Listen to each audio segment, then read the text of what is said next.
السلام عليكم ورحمة الله وبركاته أحبتي في الله متابعين قناة تفسير الأحلام مع رانيا. هقدم لكم النهاردة تفسير رؤيا انفجار صنبور الماء في المنام. يدل تفسير حلم انفجار صنبور الماء على الترقية في العمل وقدوم الخير إلى الرائي.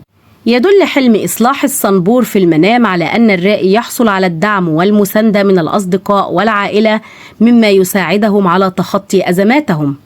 تدل رؤيا إصلاح الصنبور المكسور على تخطي الفشل العاطفي وحل مشاكلك الشخصية وقدرتك على السيطرة على الخوف من الذكريات والأيام القادمة في المستقبل.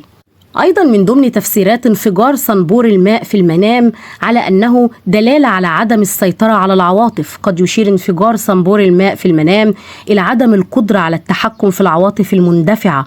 قد يكون هذا نتيجة الضغوطات العاطفية أو الإجهاد الذي يعاني منه الشخص في الحياة اليومية، فيحتاج الشخص في هذه الحالة إلى العمل على تحقيق التوازن والسيطرة على مشاعره.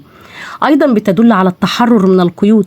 يمكن أن تشير هذه الرؤية إلى رغبة الشخص في التحرر من القيود التي يشعر بها في حياته. قد يكون هناك حاجة ملحة للتعبير عن الذات والتوجه نحو الحرية والمرونة في اتخاذ القرارات. أيضا انفجار صنبور الماء إذا كان هناك شخص يشعر بأنه فقد السيطرة على الأمور في حياته فإنه يشاهد مثل هذه الأحلام، فقد تكون هذه الرؤية تعكس هذا الشعور.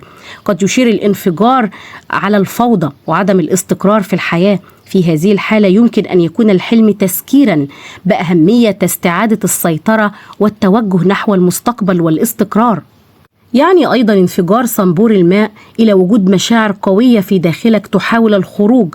قد تشعر بالغضب، الحزن أو الإحباط، وهذا الحلم يشير إلى أنه يجب عليك الاسترخاء والتعامل مع المشاعر على النحو الصحيح.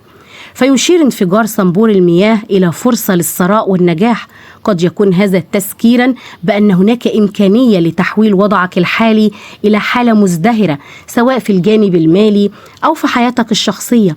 انفجار الصنبور وتدفق القوي منه للماء قد يكون بمثابة تنبيه لك بكمية الفرص التي تنتظرك إذا كنت مستعدا لاستغلالها بشكل صحيح. وإلى هنا تنتهي حلقاتنا ونلقاكم في تفسير جديد، فلا تنسوا دعمنا دائما بالإعجاب بالفيديو والاشتراك في القناة وتفعيل الجرس ليصلكم دائما كل ما هو جديد لنا. إلى اللقاء والسلام عليكم ورحمة الله وبركاته.